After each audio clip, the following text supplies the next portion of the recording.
episode 78 on the 9 Point Started with a Dream podcast.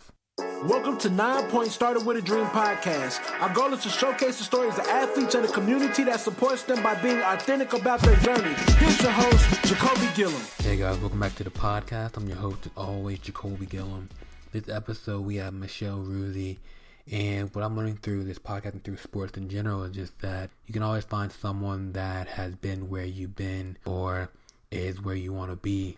And the cool thing about Michelle, I kind of call her an athlete CEO, and what she's doing, how she took her athletic journey and used that same mentality and that mindset to pursue her career after sport. And Michelle's an upcoming film called After the Game. It's a documentary done by her teammate and someone that we interviewed on our show already, April Abetya. And it goes through that journey, of kind of how an athlete takes that mentality and how Michelle used that journey that she set out to be the underdog, and kind of how she used that same framework to just achieve her version of greatness. So great episode here, a lot of value for no matter where you are in your journey as an athlete, whether you're currently playing, whether you're trying to get recruited, whether you're in the life after sports. I hope you enjoy, and let's get to it. Michelle, the question I ask everyone that comes on is, when you're younger as an athlete, what was one of your biggest goals you wanted to achieve? Well, I think as an athlete, I didn't even really think about athletics. My parents played sports, recreationally. And I'm only 5'2" now currently as a full-blown adult. So it wasn't like I was thinking I was going to be a basketball player or anything. I just kind of fell into sports, playing with some of my friends. I think in fourth grade, a friend of mine said, I'm going to play basketball. Why don't you come with me? So I did, and I fell in love with playing basketball, and then it kind of fell into some other sports. But I honestly didn't have any big lofty goals about being an athlete. I just wanted to play and participate. But then when I got into high school and was a little bit more serious about playing basketball, I started. Well, our team was good. I mean, from my freshman to my junior year, we were state runners up, and my senior year, we finally won the state championship. And at that point, I had decided that I still wanted to continue to play. So I think that was really the turning point for me. I was taking it more seriously, but that's when I decided, okay, I do want to play in college, whatever that looks like. And I think prior to that, I had resigned myself to the fact that I wasn't going to be a college athlete, and that I needed to focus on, my education, and then joining that up with a career. But yeah, when we won the state championship, I definitely had the bug. I knew I wanted to keep playing. So when you said that it was a point where you took it more seriously, you said, I want to play in college, however that looks like, I want to do that. So what do you think was like your first step, or how did you approach that process? I started to talk to some of my friends, people that I had played with in high school. They were playing at various levels in college, and I knew my talent level versus theirs, and I honestly, I had no inkling of where to begin. And so I talked to a lot of people. And I actually, a person I went to high school with, his dad was involved in helping kids come out of high school and find schools that aren't typically on, everybody's radar. They're not, there were like D2 and D3 schools, and I started talking to him, and he actually didn't help place me, but that kind of opened the door for me in my mind to a whole bunch of other possibilities that I had never even thought about. And then a couple of girls that I had played basketball with, they also played volleyball. and they were playing volleyball at a D3 school in California. And I grew up in Arizona. And so I went out to visit them. I actually was supposed to go to U of A. I had a roommate and everything, and I went out to visit the girls that I had played with at Chapman University in Orange, California, a D3 school. I loved it immediately. It was a really small environment. Everybody knew everybody by name, and all the athletes were friends. It was a very close community, and as soon as I visited, I knew I could do a lot there in a smaller environment. Whereas at U of A, I wasn't going to play. I wasn't going to play basketball for sure. I wasn't, I wouldn't have been in a sorority. Most likely, they're huge. I ended up, being the president of my sorority at Chapman, which I can guarantee would not have happened at a much bigger school. So it was eye-opening. I just had no idea. So I think for me, it was like getting out there and talking to people and visiting schools, and that really helped me to decide. I love that. So basically, to sum it up, you kind of put your dream out in the open.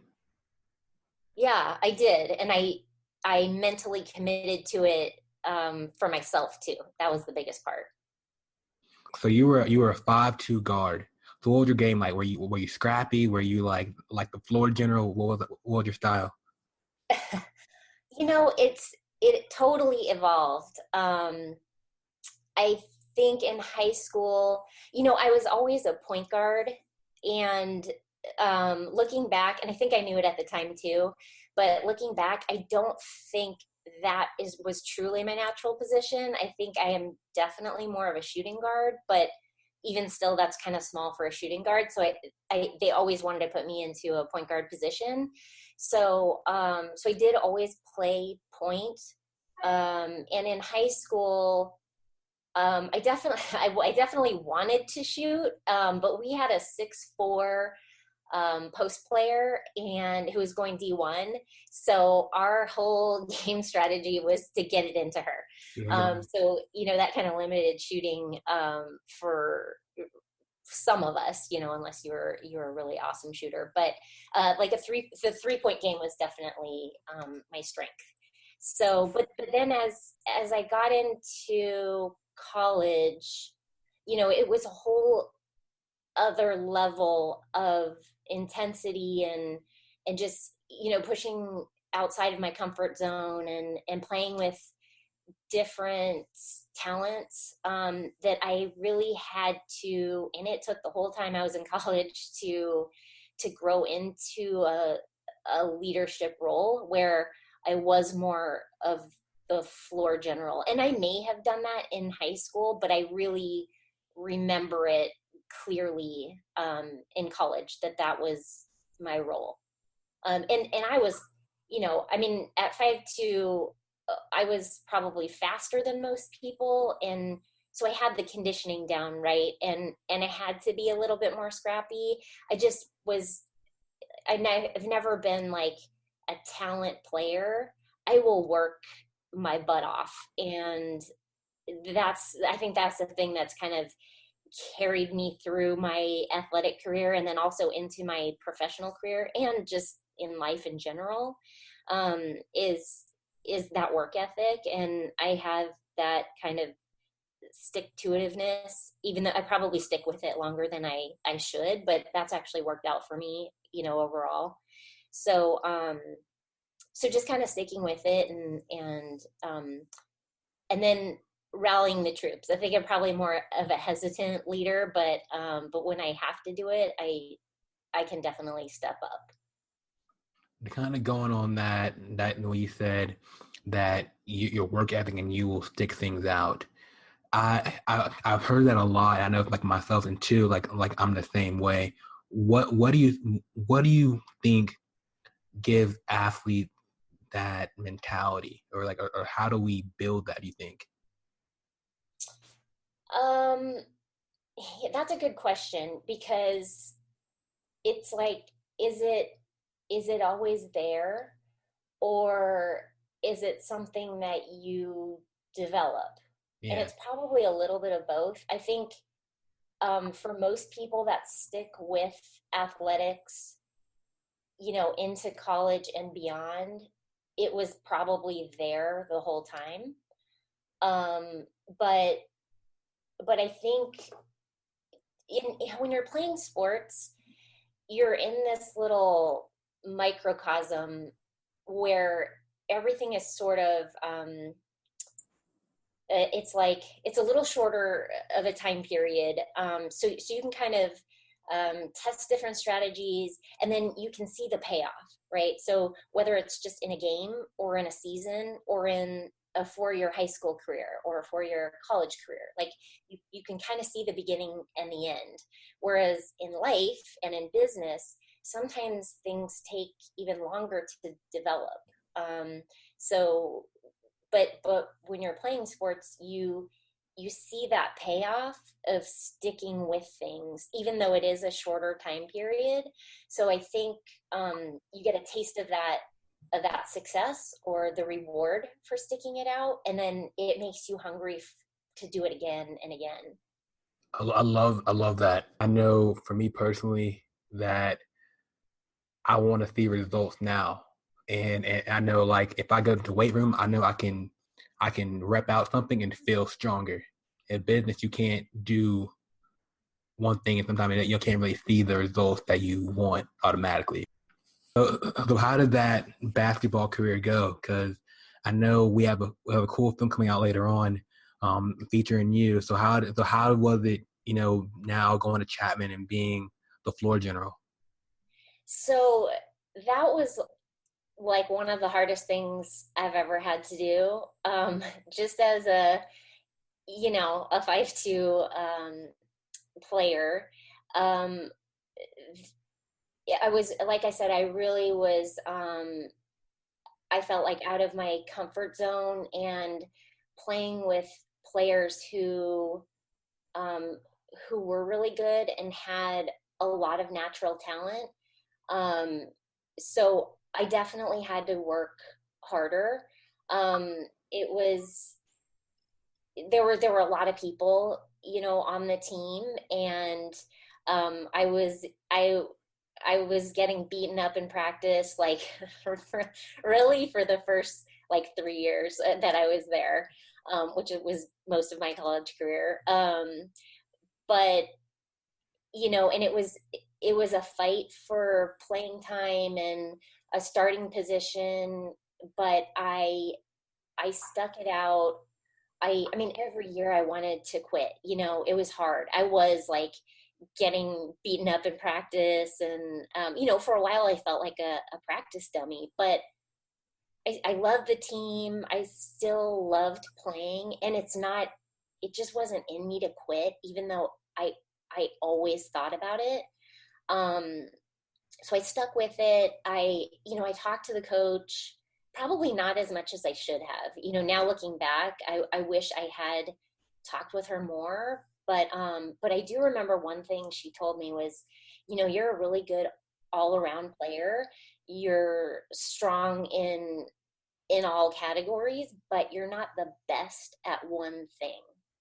And I just racked my brain for a year trying to figure out, what is the one thing that I'm best at. And by the time, I think I started to develop my leadership skills my junior year, because I was getting a little bit more playing time. But then by my senior year, I knew I had to step up. I had nothing else to lose at that point. I had to step up and be the leader on the team.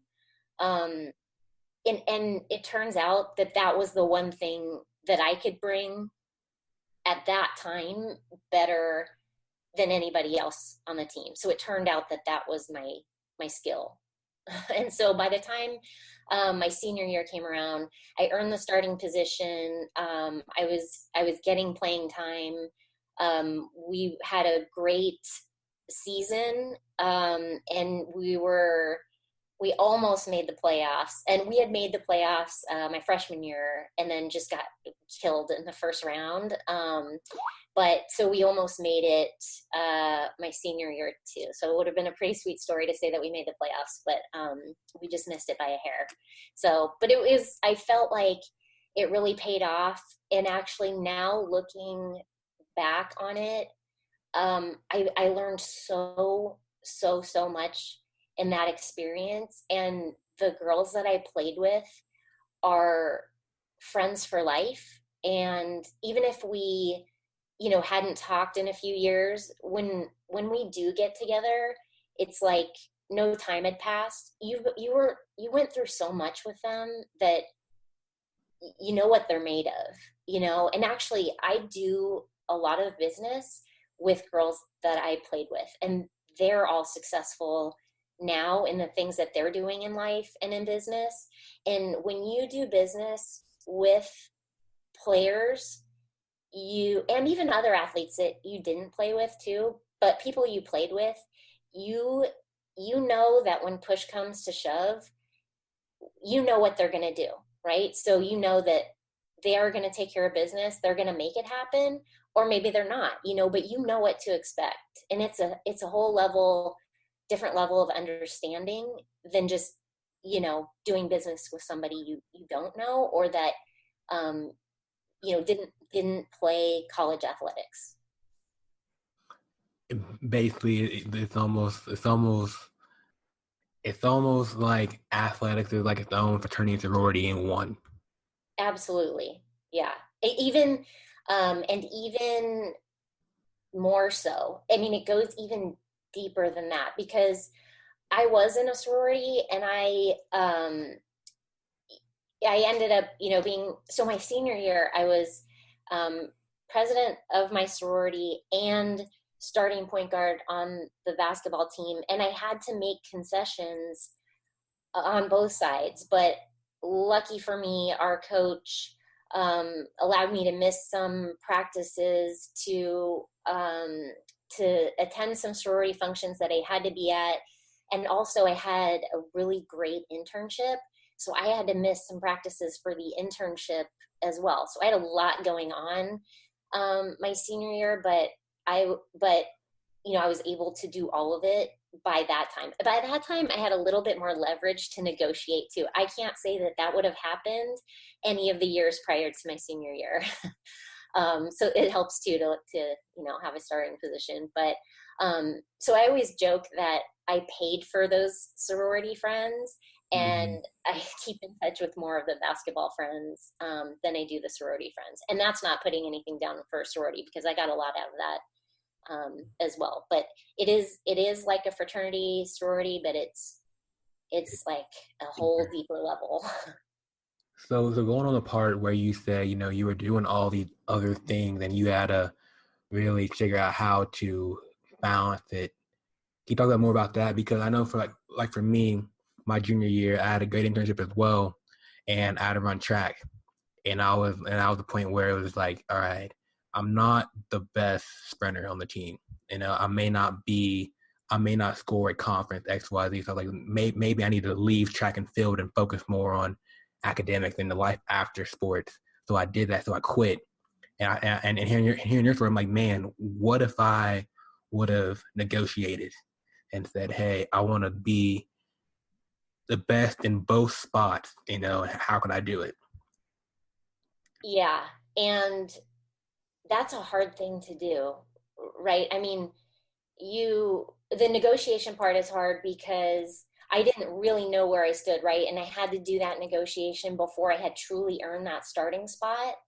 So it was scary for me. I had to take a gamble a little bit, but I was also coming to the end of my college career, just like the end of my high school career, where I knew I wasn't going to go pro, right? And not in athletics anyway. So I knew I did have to focus on my career and getting those internships and stuff. And that was something that a lot of athletes faced, I know, at Chapman, because you're at the D3 level, you're not getting a scholarship. You're there out of like your own passion and work ethic and whatever else that drives you, but do you give that up for that great internship, or any internship, because that's your future. So I did grapple with that as well. And all I could do was negotiate it, because I knew I wanted to play. I knew there was like this glimmer of hope that I would start. But I wasn't totally sure, and I thought, okay, I've put in the blood, sweat, and tears for 3 years. I can't quit now, at the, like, just before the finish line. And that's a thing that a lot of people do, is like they do all that work and then they do quit right before the finish line. And it's, but you kind of don't know. You don't know that until you're looking back on it. You don't know until you look in retrospect that you're that close to the finish line. Definitely, I can relate to that for sure, because it's almost like that what if factor. Yeah, and that's a big one, because that'll eat at you for a long time, forever. Yeah. So while you were at school, you had a teammate, April, who was filming. Was that ever like what is she doing? Why is she doing this? Yeah, so that's an interesting, side story to my senior year. So April and I came in together as freshmen and graduated together. I think we were the last 2 players from our freshman class that made it to our senior year. And April was a film student at Chapman, and for her senior project, she was putting together a documentary about our senior year. So she started filming a lot of the season, both on the court and off the court. And, at first you're really careful about what you're saying, and, because she's interviewing you. So you're really careful, but as the season goes on, you're just like, you're frustrated with things, or you're super hyped on something that happened, and there's always, team drama and everything. So you kind of start letting it all out, as the film progresses.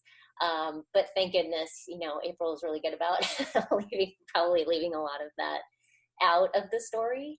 But in capturing all of that footage that she had from our senior year, 20 years later, she had a goal to create a feature-length film, and it kind of all just came together, where there were a few of us who were kind of exploring different new career paths.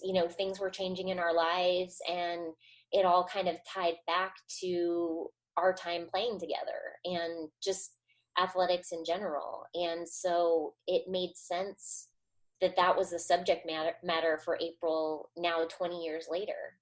And it all tied back to that footage that she had, which, I mean, to follow a group of women for that long and to see, what happens with them is interesting, of course.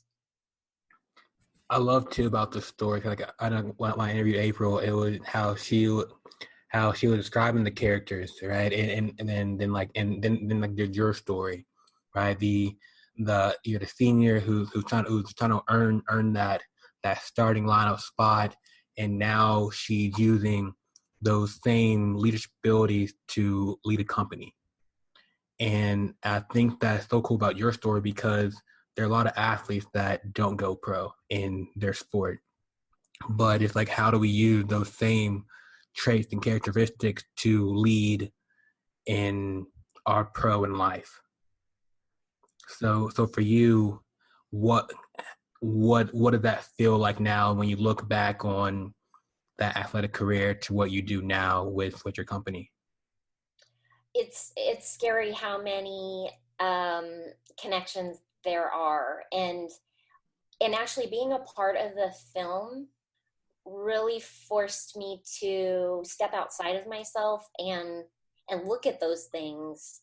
What are the things that I do, and those themes, in my life that have contributed to my success and my company's success. And I probably wouldn't have thought about it as deeply as I had I not been in this film. But every day there's a tie to what I learned or what I developed being an athlete. I mean, just that persistence, and I mean, you're delivered bad news to some degree, like daily or weekly in business, right? It's just whether it's something that turned out just a different way than you expected it to be, or you're getting fired or something. But it's I think from playing sports and being an athlete and dealing with rejection and dealing with adversity, I'm able to stick it out through those issues, because they're never what they're presented to you in the beginning. You can never take problems or issues or bad news at face value, because there's always so much more to them, so you have to dig down into those problems and take them apart and figure them out to solve them. And that's, I mean, I see that, like I said, daily in my business. And I have two other business partners that the three of us started our company together, and the teamwork aspect is huge. I mean, we kind of laugh about it, but it's like, we knew starting a business was going to be hard, but the things that you think are going to be hard aren't.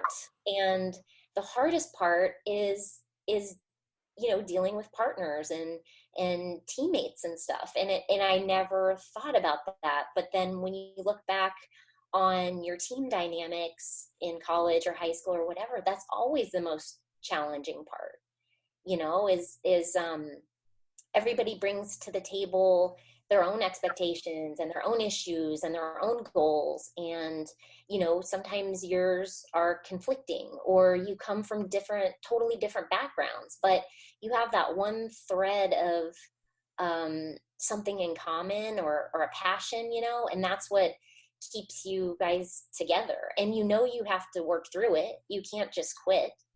So it's, that is a part that we deal with, all the time. And one of my partners is not an athlete. He's super creative. He has talents that I, my brain can't even go there. And we're total opposites, but we still have this, passion in common for business, even though his looks totally different than my passion, And then my other partner is an athlete herself, a runner, and she has a drive, a competitive drive like I do, and we can be very similar, and so we butt heads that way. But again, we also have this common drive too. So it's it's good to sort of have all those different backgrounds, but that you have to stick it out, and you have to come together to achieve the same goal. That's awesome you said, because I never thought about it that way, and it's interesting to hear you say it, because now I think about it with like my past company that I've had. It was about the team that was probably the part that we failed to think the most about. So it's interesting that that all makes sense now in my head. Like, if I thought if we would have thought of it as, right, we're a team, each person has their own role, each person has their own weakness. How can we make this gel to win the championship? Yes, and that's the thing is you have to figure out if you guys do all have the same goal, right? Because you've played with people too that maybe have their own goal or their own agenda, and you figure that out pretty quickly. Mm-hmm. And if you have a good team culture, your team will push that person out. And it's the same for a company. You know, you have to develop that kind of culture and make sure you have to really communicate clearly with each other and honestly to make sure that you do have that same goal. Because otherwise you guys are all working towards something different. And sometimes you think it's the same, but you never have discussed it. And then you come to find out that there are different goals. And we do that for our clients too. You know, I have a marketing firm, and we do a lot of branding, which a lot of people think is just, logos and color palettes and ads, but it's really all that behind the scenes thinking and planning and culture. So it's, is everybody on the same page? Is what we're saying out loud the same as how we're acting? And do we treat our vendors, our employees, our partners, our clients the same way? So it's, there's so many links to your team too. And if you have a good coach, they'll get down into that stuff and kind of set that culture. And like I said, if there's somebody that doesn't fit with that culture, the team will squeeze that person out. And that's what should happen with a strong culture. And actually, April and I were laughing the other day because we had a teammate when we were a freshman who, we were getting to the end of the season, and we had a teammate who just, was just complaining. And probably we felt that too, because we weren't getting playing time as freshmen, and we felt it, but we didn't say it because we were just scared little freshmen. But this girl kind of was vocal about it, and finally one of the seniors was just like, well, just quit then, and like literally dragged her into the coach's office and made her quit. And April and I were like scared and shocked, and I don't know, we didn't know what to think, but now again, looking back on it, I'm like, that's exactly what should have happened, because we had the proper team culture, and we had just won. That was the thing. And it was like, okay, we won, so you've got to think about the greater good of the team over yourself. And that's what she wasn't doing. And I think it was pretty clear that everybody else was doing that, This is a good conversation I hear. Like, just like each call I have like a game plan, like we had our pre-call, we were talking about certain things, but I think like your perspective on leadership is awesome. And I'm reading right now. I'm on the idea enabler website, and I'm looking at your bio, and it's the handler. Yeah, exactly. And so if you could talk to, I guess, your freshman self, what would you tell her about the journey or what's to come? Oh man, that's a hard one. Why'd you have to ask that? No pressure. I would tell myself, my freshman self, to stick with it. I would remind myself that that's what had made me successful in the past. I had like a mirror image high school career too. So, that had worked well for me.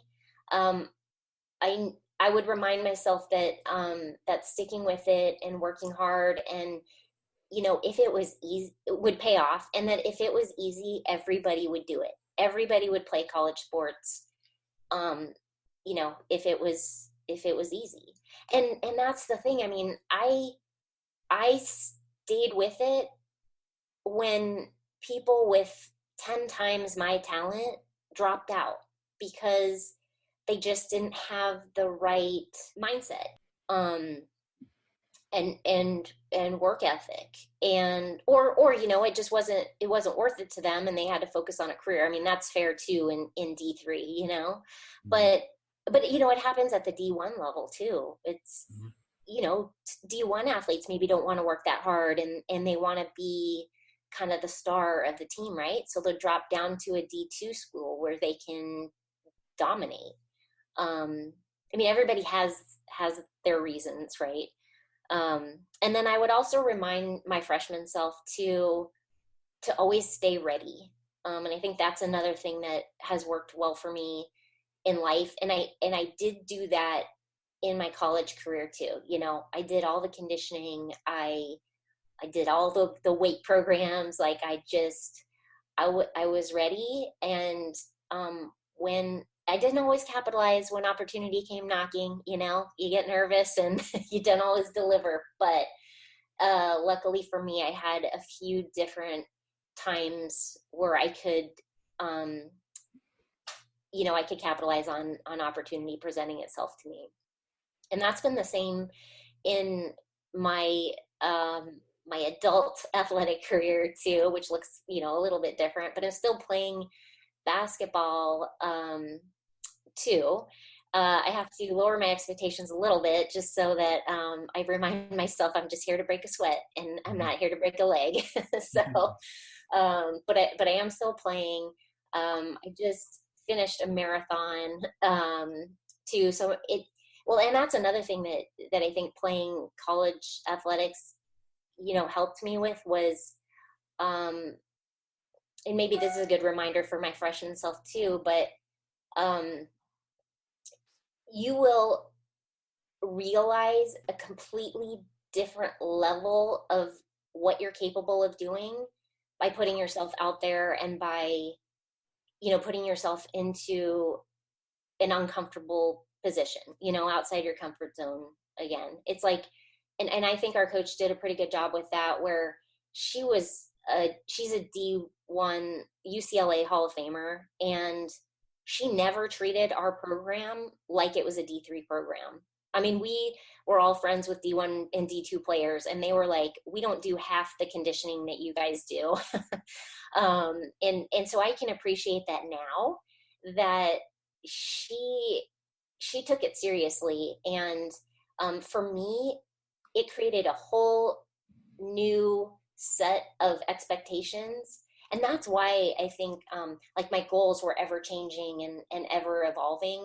They were constantly moving. So it was like, okay, I want a starting position. And then it was like, I want to make the playoffs. And, you know, you set a goal for yourself, but then you have that stretch goal too.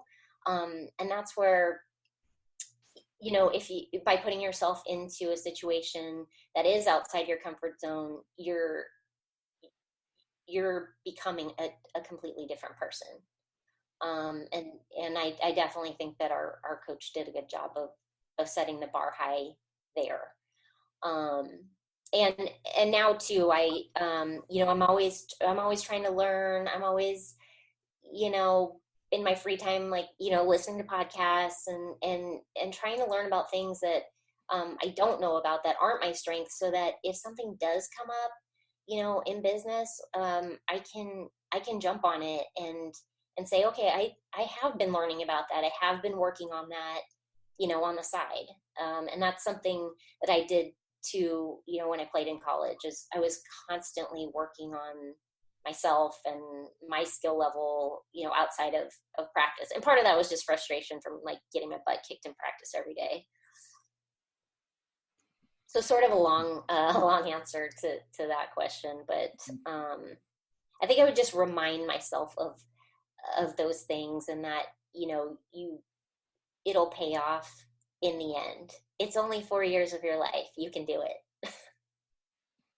I think what you said though was perfect though, because I know there's going to be some some freshmen, some sophomores, some junior, some senior, some athlete that's going to listen to this and they're going to, and it may kind of relate your story to theirs, you know, and it's going to hopefully inspire them to keep pushing through that it may be tough now. There may not be the dream starting job right now, but if you work at it, you know, the opportunity will come. Yeah, exactly. And you hate to see kids now, whether it's in youth sports or in high school or college, where, they're jumping around to teams because they're not getting what they feel they're entitled to. And sometimes you have to earn it, and you have to stay in the program and better yourself and get over yourself for the team's greater good. I mean, those are all really good lessons that I'm not sure kids now are willing to do, just because of the whole instant gratification thing. I mean, that's their whole mantra in life, I mean, everything is much faster now for them, and easily accessible, and even accessing different schools and different teams. Kids do leave teams quickly, and I mean, how many of us who did play in high school and college, thought about quitting all the time? That always enters your mind. You just can't give into it. That you can't give into it, and then because it's so much worth it. Like just how you're saying, it's that regret, that what if you walk away too soon, you think about the what if I would have stayed. Because imagine if you would have quit your sophomore year, what would be Michelle's story if that happened, I can't even imagine. I do think about that. What if I was able to do everything that I wanted to, and it was hard, and I did have to make sacrifices, and but I'm definitely a better person for it now. Love it. So, Michelle, the last question I'm going to ask you. So I know you're big into branding and the marketing side of things. So if you could, I guess, describe yourself and your story in like 5 words, like 5 adjectives or whatever you want to do to describe it, what would you say? Why are you doing this to me? Sorry. I'm just kidding. Great question. If I were, let's see, persistent, staying ready,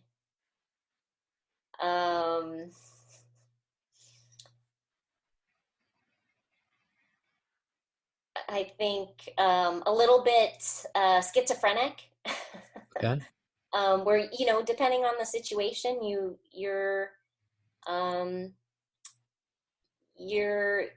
have to be a little bit more aggressive and step up as a leader, and sometimes you need to sit back and listen, and again, that's reading your team, and reading your clients or your family or your kids, and then I think too, now I've added a new word, patience. Now that I have 2 little kids, that's one that I was never good at and never really worked on trying to improve it. But now with 2 little kids, I'm forced to do it. So I've added patience to my repertoire.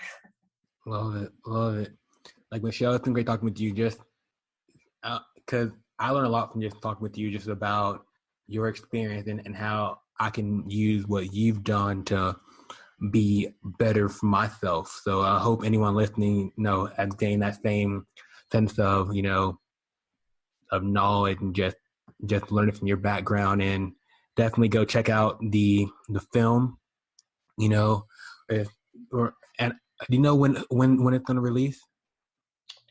I think maybe first quarter next year, end of first quarter 2020. Okay.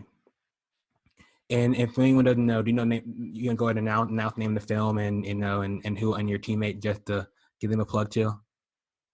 Yes, so the film is After the Game, and you can Google it, and it's by April Abetya, and it just has a really great message for any athlete, and for me too. I think it's a good message for girls who play sports as well, but it has a message that carries through to all athletes, and you can follow them on all the socials as well, and they'll kind of keep you updated about the happenings of the film and everything. And I just saw a screening a couple of weeks ago, and I can't wait for it to come out. Everybody's gonna love it, and I definitely want my kids to see it too when they're a little bit older, and they can understand it a little bit better. But a really great message, and I think too what you're doing is really important. And I thank you for doing what you're doing, because every athlete does have a different story and a different perspective and a different experience, and you don't know that when you're playing sports. You don't you just are always comparing yourself to people, but what you see on the outside, their brand that they're putting out there, but there's so much more behind those athletes that you're able to really get in and have them tell that story and then share that story with other people. So I do think what you're doing is so important, and I thank you for sharing people's stories. Oh, I really appreciated that, and I'm glad you came. I'm glad you came on. Like I really mean that in the sense of it. It's refreshing to hear stories like yours. It's not all about going pro and making $100 million contract type stuff. It's because we can all have our own version of pro, and you're winning it at it right now. Yo, thanks for listening to this episode of the 9 Point Started With a Dream podcast. If you enjoyed this episode, please comment, share, leave a review. We would love to hear your thoughts. You can find more athlete-driven content at 9point.com. Till the next episode, you're only one opportunity away. Peace.